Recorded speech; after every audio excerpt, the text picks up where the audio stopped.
Wolfgang Amadeus Mozart, baptized as Johannes Chrysostomus Wolfgangus Theophilus Mozart, was a prolific and influential composer of the classical period. Born in Salzburg, in the Holy Roman Empire, Mozart showed prodigious ability from his earliest childhood. Already competent on keyboard and violin, he composed from the age of 5 and performed before European royalty. At 17, Mozart was engaged as a musician at the Salzburg court but grew restless and traveled in search of a better position. While visiting Vienna in 1781, he was dismissed from his Salzburg position. He chose to stay in Vienna, where he achieved fame but little financial security. During his final years in Vienna, he composed many of his best-known symphonies, concertos, and operas, and portions of the Requiem, which was largely unfinished at the time of his early death at the age of 35. The circumstances of his death have been much mythologized.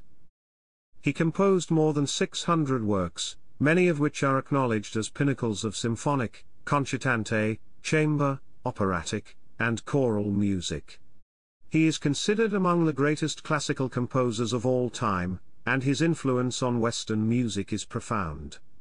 Ludwig van Beethoven composed his early works in the shadow of Mozart, and Joseph Haydn wrote, "Posterity will not see such a talent again in 100 years." Chapter 1, Life and Career. Chapter 2 Section 1, Early Life. Chapter 2 Section 2 Subsection 1, Family and Childhood. Wolfgang Amadeus Mozart was born on the 27th of January 1756 to Leopold Mozart and Anna Maria, née Pertl, at Getreidegasse 9 in Salzburg. Salzburg was the capital of the Archbishopric of Salzburg, an ecclesiastic principality in the Holy Roman Empire. He was the youngest of 7 children, 5 of whom died in infancy. His elder sister was Maria Anna Mozart, nicknamed Nannerl. Mozart was baptized the day after his birth, at St. Rupert's Cathedral in Salzburg. The baptismal record gives his name in Latinized form, as Johannes Chrysostomus Wolfgangus Theophilus Mozart. He generally called himself Wolfgang Amadeus Mozart as an adult, but his name had many variants. Leopold Mozart, a native of Augsburg, then an imperial free city in the Holy Roman Empire, was a minor composer and an experienced teacher. In 1743, he was appointed as 4th violinist in the musical establishment of Count Leopold Anton von Firmian, the ruling Prince-Archbishop of Salzburg. 4 years later, he married Anna Maria in Salzburg. Leopold became the orchestra's deputy Kapellmeister in 1763. During the year of his son's birth, Leopold published a violin textbook, Versuch einer Grundlagen Violinschule, which achieved success. When Nannerl was 7, she began keyboard lessons with her father, while her 3-year-old brother looked on. Years later, after her brother's death, she reminisced. He often spent much time at the clavier, picking out thirds, which he was ever striking, and his pleasure showed that it sounded good. In the 4th year of his age his father, for a game as it were, began to teach him a few minuets and pieces at the clavier. He could play it faultlessly and with the greatest delicacy, and keeping exactly in time. At the age of 5, he was already composing little pieces, which he played to his father who wrote them down. These early pieces, K. 1-5, were recorded in the Nannerl Notenbuch. There is some scholarly debate about whether Mozart was 4 or 5 years old when he created his first musical compositions, though there is little doubt that Mozart composed his first 3 pieces of music within a few weeks of each other, K. 1a, 1b, and 1c. In his early years, Wolfgang's father was his only teacher. Along with music, he taught his children languages and academic subjects.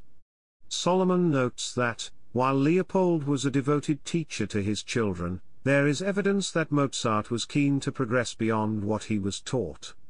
His first ink-spattered composition and his precocious efforts with the violin were of his initiative and came as a surprise to Leopold, who eventually gave up composing when his son's musical talents became evident. Chapter 2 Section 2 Subsection 2, 1762-73, Travel. While Wolfgang was young, his family made several European journeys in which he and Narnel performed as child prodigies. These began with an exhibition in 1762 at the court of Prince-Elector Maximilian III of Bavaria in Munich, and at the imperial courts in Vienna and Prague. A long concert tour followed, spanning 3.5 years, taking the family to the courts of Munich, Mannheim, Paris, London, Dover, The Hague, Amsterdam, Utrecht, Mechelen, and again to Paris, and back home via Zurich, Donaueschingen, and Munich. During this trip, Wolfgang met many musicians and acquainted himself with the works of other composers. A particularly significant influence was Johann Christian Bach, whom he visited in London in 1764 and 1765. When he was 8 years old, Mozart wrote his first symphony, most of which was probably transcribed by his father. The family trips were often challenging, and travel conditions were primitive. They had to wait for invitations and reimbursement from the nobility, and they endured long, near-fatal illnesses far from home, first Leopold, then both children. The family again went to Vienna in late 1767 and remained there until December 1768. After 1 year in Salzburg, Leopold and Wolfgang set off for Italy, leaving Anna Maria and Narnel at home. This tour lasted from December 1769 to March 1771. As with earlier journeys, Leopold wanted to display his son's abilities as a performer and a rapidly maturing composer. Wolfgang met Joseph Mysliveček and Giovanni Battista Martini in Bologna and was accepted as a member of the famous Accademia Filarmonica. In Rome, he heard Gregorio Allegri's Miserere twice in performance, in the Sistine Chapel, and wrote it out from memory, thus producing the first unauthorized copy of this closely guarded property of the Vatican. In Milan, Mozart wrote the opera Mitridate, Re di Ponto, which was performed with success. This led to further opera commissions. He returned with his father twice to Milan for the composition and premieres of Ascanio in Alba and Lucio Silla. Leopold hoped these visits would result in a professional appointment for his son, and indeed ruling Archduke Ferdinand contemplated hiring Mozart, but owing to his mother Empress Maria Theresa's reluctance to employ useless people, the matter was dropped and Leopold's hopes were never realized. Toward the end of the journey, Mozart wrote the solo motet Exsultate, Jubilate, K. 165.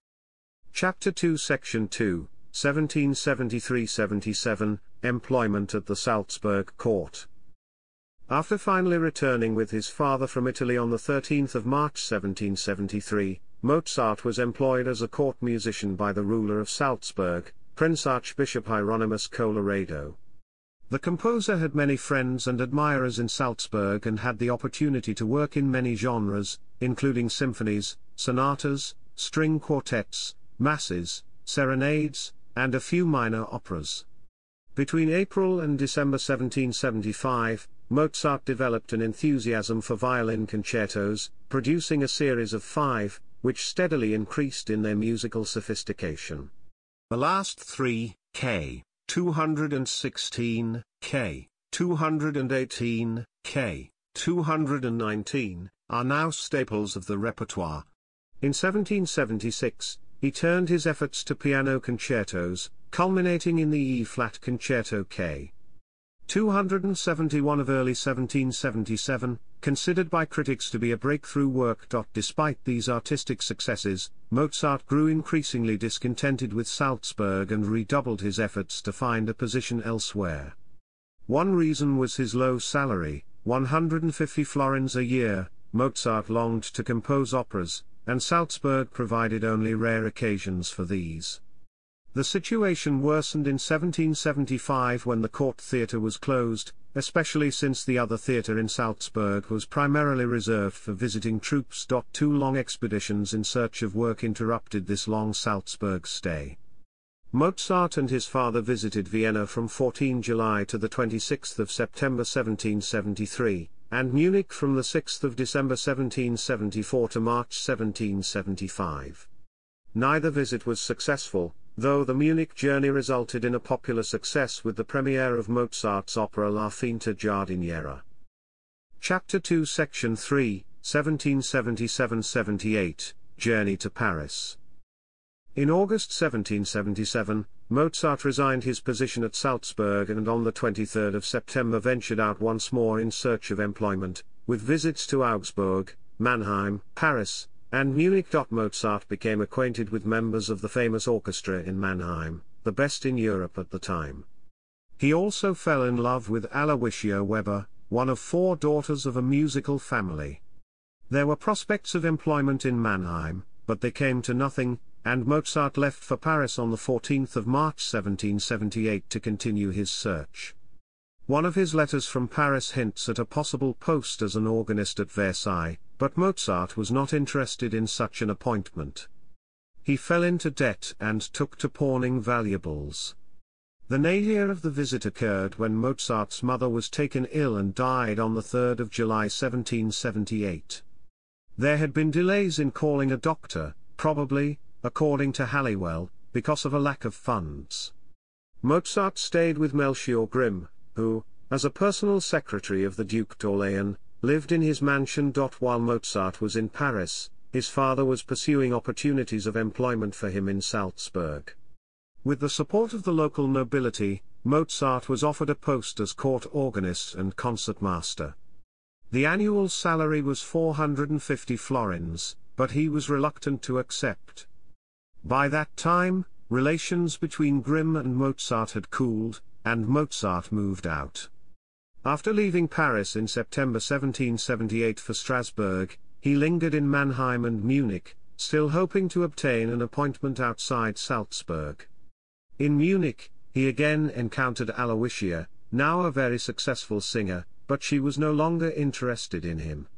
Mozart finally returned to Salzburg on the 15th of January 1779 and took up his new appointment, but his discontent with Salzburg remained undiminished. Among the better-known works which Mozart wrote on the Paris journey are the A minor piano sonata, K. 310/300d, the Paris Symphony, which were performed in Paris on 12 and 18 June 1778, and the Concerto for Flute and Harp in C major, K. 299/297c.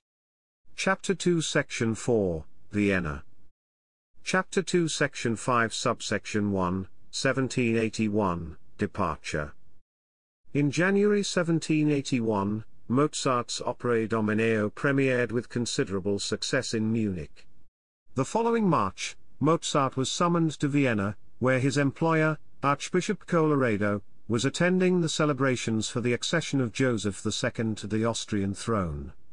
For Colloredo, this was simply a matter of wanting his musical servant to be at hand. However, Mozart was planning a bigger career even as he continued in the Archbishop's service. For example, he wrote to his father, "My main goal right now is to meet the Emperor in some agreeable fashion. I am absolutely determined he should get to know me.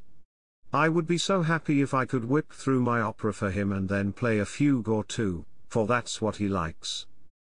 Mozart did indeed soon meet the Emperor, who eventually was to support his career substantially with commissions and a part-time position. In the same letter to his father just quoted, Mozart outlined his plans to participate as a soloist in the concerts of the Tonkünstler Societät, a prominent benefit concert series. This plan as well came to pass after the local nobility prevailed on Colloredo to drop his opposition. Colloredo's wish to prevent Mozart from performing outside his establishment was in other cases, however, carried through, raising the composer's anger.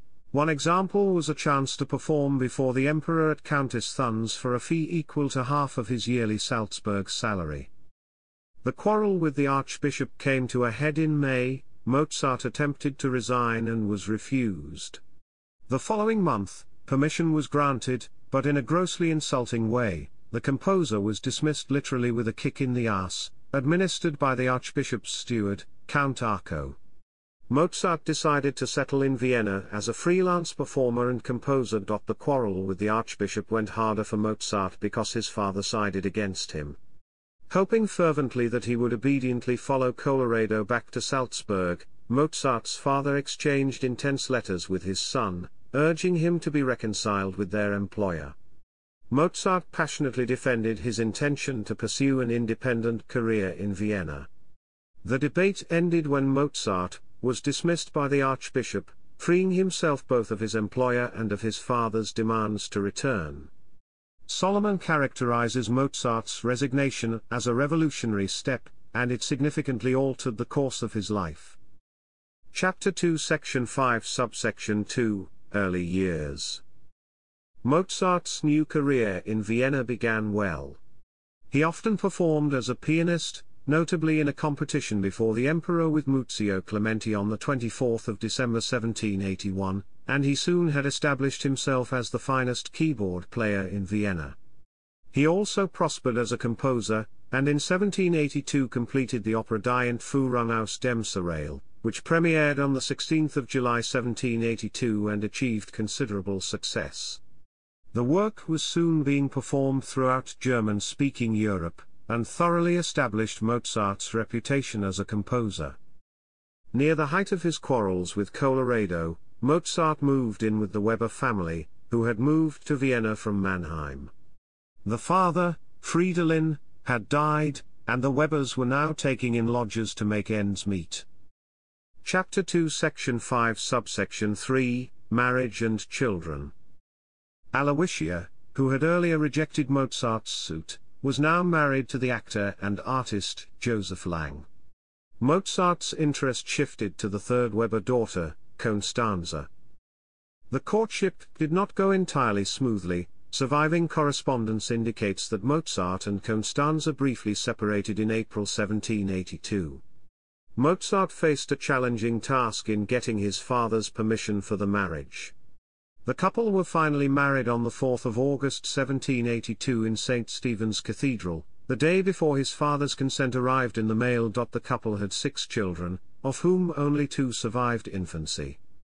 Raimund Leopold, Carl Thomas Mozart, Johann Thomas Leopold, Theresia Constantia Adelheid Friederich Maria Anna, Anna Maria, Franz Xaver Wolfgang Mozart.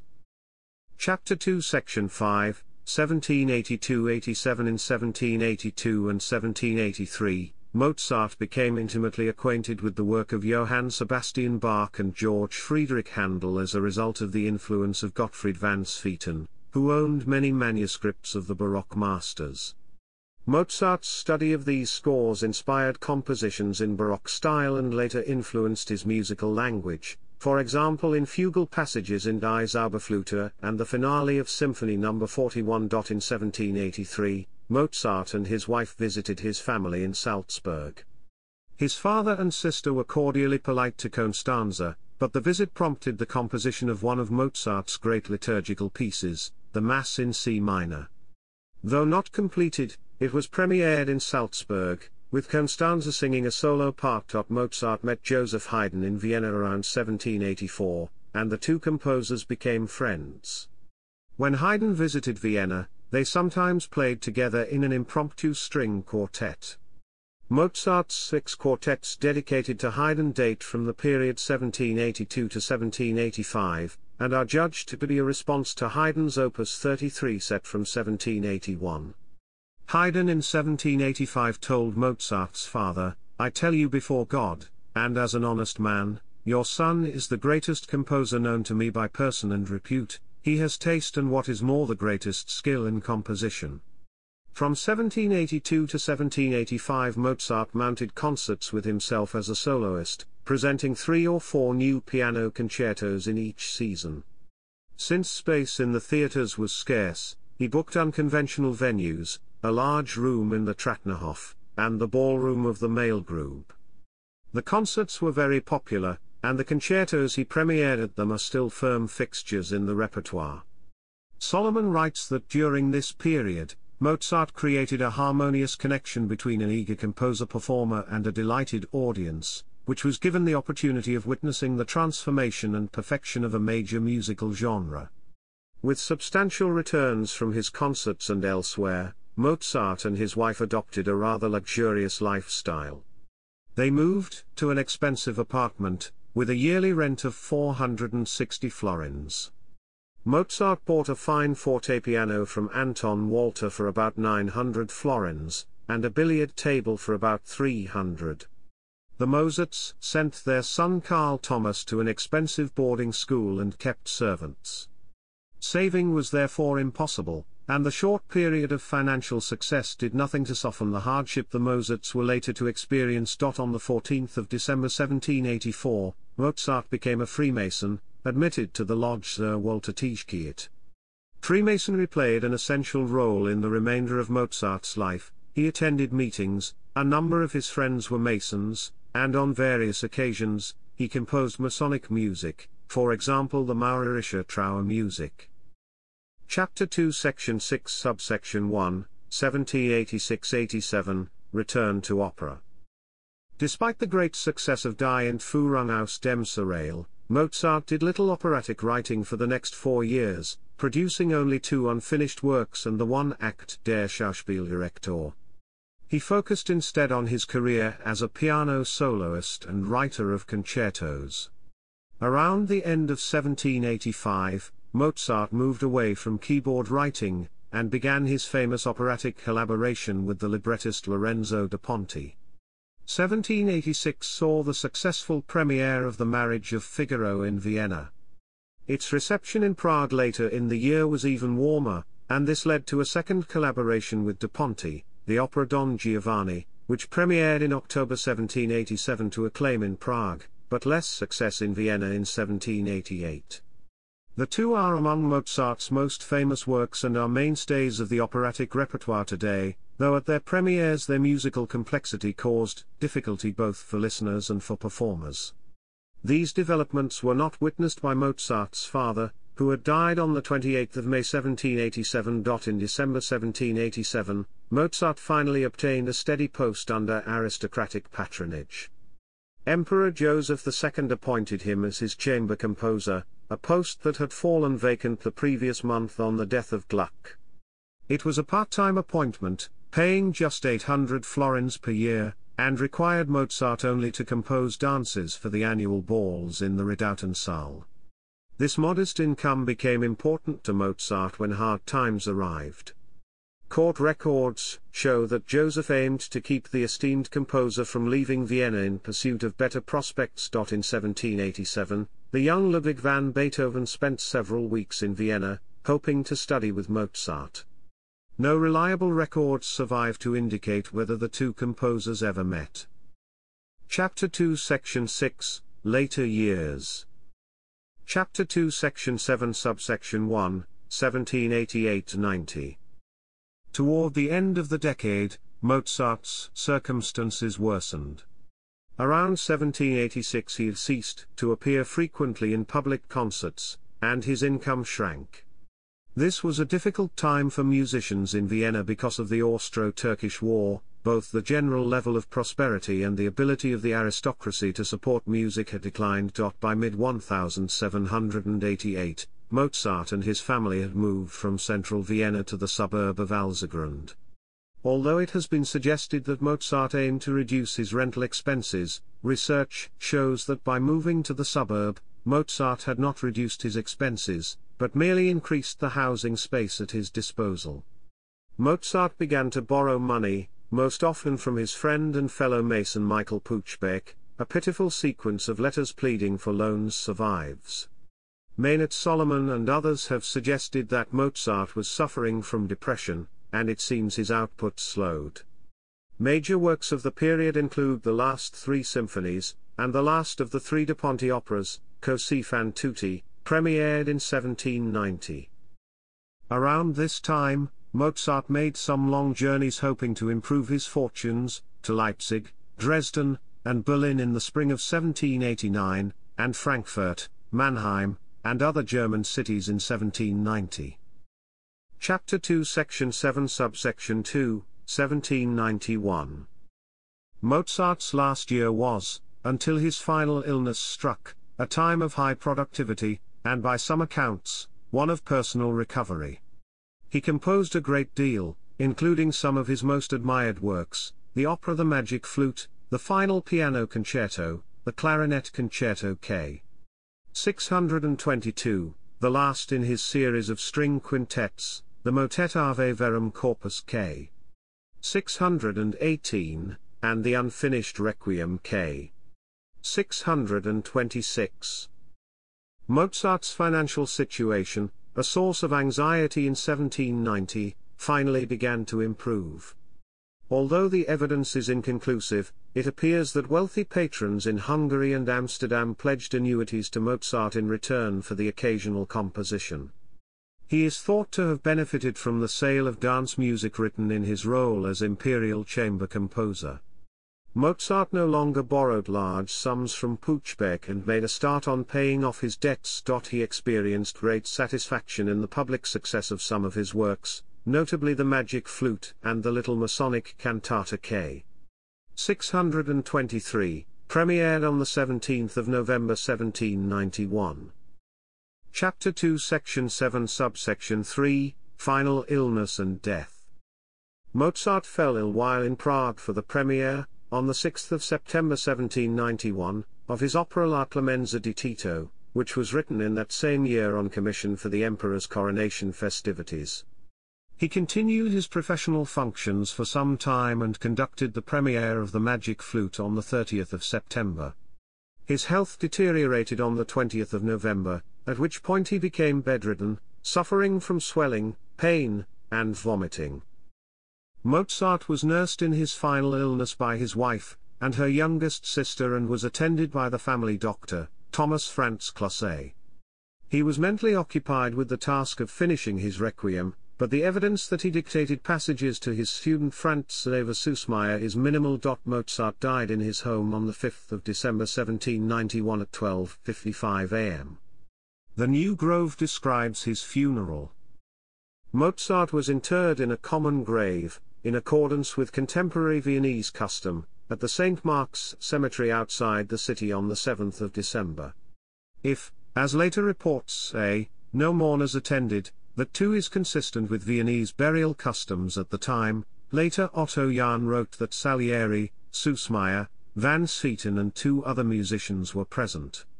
The tale of a storm and snow is false, the day was calm and mild. The expression common grave refers to neither a communal grave nor a pauper's grave, but an individual grave for a member of the common people. Common graves were subject to excavation after 10 years, the graves of aristocrats were not. The cause of Mozart's death cannot be known with certainty. The official record has it as Hitziges Frieselfieber, more a description of the symptoms than a diagnosis. Researchers have suggested more than 100 causes of death, including acute rheumatic fever, streptococcal infection, trichinosis, influenza, mercury poisoning, and a rare kidney ailment. Mozart's modest funeral did not reflect his standing with the public as a composer. Memorial services and concerts in Vienna and Prague were well attended. Indeed, in the period immediately after his death, his reputation rose substantially. Solomon describes an unprecedented wave of enthusiasm for his work, biographies were written, and publishers vied to produce complete editions of his works.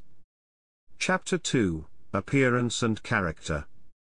Mozart's physical appearance was described by tenor Michael Kelly in his Reminiscences, a remarkably small man, very thin and pale, with a profusion of fine, fair hair of which he was rather vain. His early biographer Niemitschek wrote, "There was nothing special about physique, he was small and his countenance, except for his large intense eyes, gave no signs of his genius. His facial complexion was pitted, a reminder of his childhood case of smallpox. He loved elegant clothing." Kelly remembered him at a rehearsal, was on the stage with his crimson pelisse and gold-laced cocked hat, giving the time of the music to the orchestra. Based on pictures that researchers were able to find of Mozart, he seemed to wear a white wig for most of his formal occasions. Researchers of the Salzburg Mozarteum declared that only one of his 14 portraits they had found showed him without his wig. Of his voice, his wife later wrote that it was a tenor, rather soft in speaking and delicate in singing, but when anything excited him, or it became necessary to exert it, it was both powerful and energetic. Mozart usually worked long and hard, finishing compositions at a tremendous pace as deadlines approached. He often made sketches and drafts. Unlike Beethoven's, these are mostly not preserved, as his wife sought to destroy them after his death. Mozart lived at the center of the Viennese musical world, and knew a significant number and variety of people, fellow musicians, theatrical performers, fellow Salzburgers, and aristocrats, including some acquaintance with Emperor Joseph II. Solomon considers his three closest friends to have been Gottfried von Jacquin, Count August Hatzfeldt, and Sigmund Barazani. Others included his elder colleague Joseph Haydn, singers Franz Xaver and Benedikt Schack, and the horn player Joseph Lutgeb. Lutgeb and Mozart carried on a curious kind of friendly mockery, often with Lutgeb as the butt of Mozart's practical jokes. He enjoyed billiards and dancing and kept pets, a canary, a starling, a dog, and a horse for recreational riding. He had a startling fondness for scatological humor, which is preserved in his surviving letters, notably those written to his cousin Maria Anna Thekla Mozart around 1777 to 1778, and in his correspondence with his sister and parents. Mozart also wrote scatological music, a series of canons that he sang with his friends. Chapter 3, Religious Views. Mozart was raised a Roman Catholic and remained a devout member of the Church throughout his life. Chapter 4, Works, Musical Style, and Innovations. Chapter 5 Section 1, Style. Mozart's music, like Haydn's, stands as an archetype of the classical style. At the time he began composing, European music was dominated by the style galant, a reaction against the highly evolved intricacy of the Baroque. Progressively, and in large part at the hands of Mozart himself, the contrapuntal complexities of the late Baroque emerged once more, moderated and disciplined by new forms, and adapted to a new aesthetic and social milieu. Mozart was a versatile composer, and wrote in every major genre, including symphony, opera, the solo concerto, chamber music including string quartet and string quintet, and the piano sonata. These forms were not new, but Mozart advanced their technical sophistication and emotional reach. He almost single-handedly developed and popularized the classical piano concerto. He wrote a great deal of religious music, including large-scale masses, as well as dances, divertimenti, serenades, and other forms of light entertainment. The central traits of the classical style are all present in Mozart's music.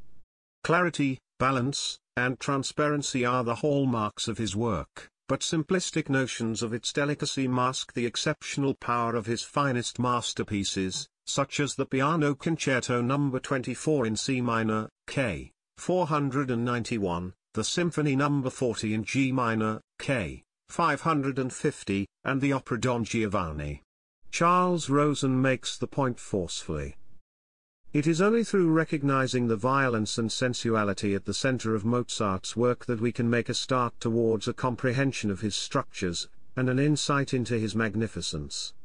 In a paradoxical way, Schumann's superficial characterization of the G minor symphony can help us to see Mozart's demon more steadily.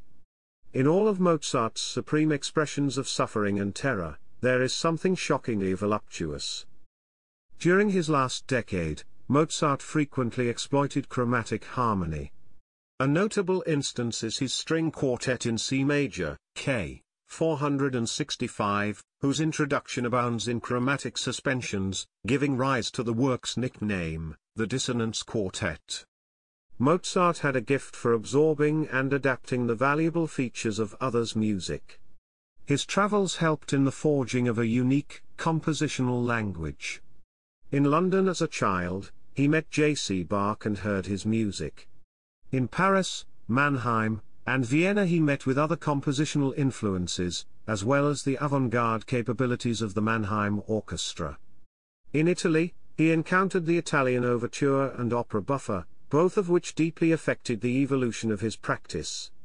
In London and Italy, the galant style was in the ascendant, simple, light music with a mania for cadencing, an emphasis on tonic, dominant, and subdominant to the exclusion of other harmonies, symmetrical phrases, and clearly articulated partitions in the overall form of movements. Some of Mozart's early symphonies are Italian overtures, with 3 movements running into each other. Many are homotonal. Others mimic the works of J.C. Bach, and others show the simple rounded binary forms turned out by Viennese composers. As Mozart matured, he progressively incorporated more features adapted from the Baroque. For example, the Symphony No. 29 in A major K. 201 has a contrapuntal main theme in its first movement, and experimentation with irregular phrase lengths. Some of his quartets from 1773 have fugal finales, probably influenced by Haydn, who had included 3 such finales in his recently published Opus 20 set. The influence of the Sturm und Drang period in music, with its brief foreshadowing of the Romantic era, is evident in the music of both composers at that time. Mozart's Symphony No. 25 in G minor K. 183 is another excellent example. Mozart would sometimes switch his focus between operas and instrumental music. He produced operas in each of the prevailing styles, opera buffa, such as The Marriage of Figaro, Don Giovanni, and Così fan tutti, opera seria, such as Idomeneo, and Singspiel, of which Die Zauberflöte is the most famous example by any composer. In his later operas, he employed subtle changes in instrumentation, orchestral texture, and tone color, for emotional depth and to mark dramatic shifts. Here his advances in opera and instrumental composing interacted. His increasingly sophisticated use of the orchestra in the symphonies and concertos influenced his operatic orchestration, and his developing subtlety in using the orchestra to psychological effect in his operas was in turn reflected in his later non-operatic compositions. Chapter 5 Section 2 Influence. Mozart's most famous pupil, whom the Mozarts took into their Vienna home for 2 years as a child, was probably Johann Nepomuk Hummel, a transitional figure between the classical and romantic eras. More important is the influence Mozart had on composers of later generations. Ever since the surge in his reputation after his death, studying his scores has been a standard part of classical musicians' training. Ludwig van Beethoven, Mozart's junior by 15 years, was deeply influenced by his work, with which he was acquainted as a teenager. He is thought to have performed Mozart's operas while playing in the court orchestra at Bonn and traveled to Vienna in 1787 hoping to study with the older composer. Some of Beethoven's works have direct models in comparable works by Mozart, and he wrote cadenzas to Mozart's D minor Piano Concerto K. 466. For further details, see Mozart and Beethoven. Composers have paid homage to Mozart by writing sets of variations on his themes. Beethoven wrote 4 such sets. Others include Fernando Sor's introduction and variations on a theme by Mozart, Mikhail Glinka's variations on a theme from Mozart's opera Die Zauberflöte, Frédéric Chopin's variations on La Si darem la mano from Don Giovanni, and Max Reger's variations and fugue on a theme by Mozart, based on the variation theme in the Piano Sonata K. 331. Pyotr Ilyich Tchaikovsky wrote his orchestral suite No. 4 in G, Mozartiana, as a tribute to Mozart. Chapter 5 Section 3 Cockle Catalogue. For unambiguous identification of works by Mozart, a Cockle catalogue number is used. This is a unique number assigned, in regular chronological order, to every one of his known works. A work is referenced by the abbreviation K, or KV followed by this number. The first edition of the catalogue was completed in 1862 by Ludwig von Cockle. It has since been repeatedly updated, as scholarly research improves knowledge of the dates and authenticity of individual works. Chapter 5 Explanatory Notes. Chapter 6 Section 1 Works cited.